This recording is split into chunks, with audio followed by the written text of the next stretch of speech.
Bu yeni harasat Çeper şirvi Özgänki bollun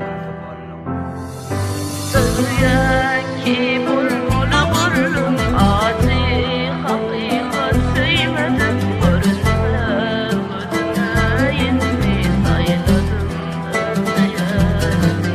Özgänki bulmalı bollun Adi hakikat söyledim Görünme gözüne yeni sayladım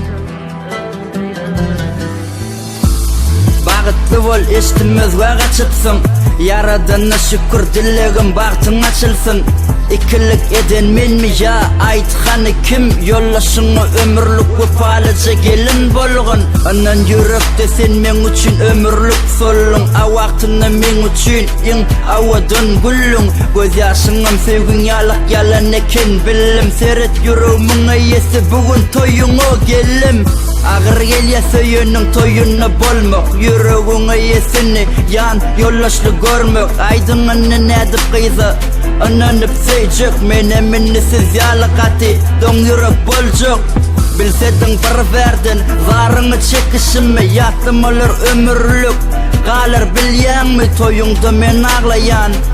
Sen gülyen mi kutlu gezek mana gelli kutludum sağ gülyen mi Özgänki bulmalı bollum Adi hakikat söyledim Görünme gözüme yeni sayladım Özseyenimi Özgänki bulmalı bollum Adi hakikat söyledim Görünme gözüme yeni sayladım Özseyenimi Nedip bezin sevgime gurlayda nadar Hani siyci sözün hani beren vada Men dele ilki sen meni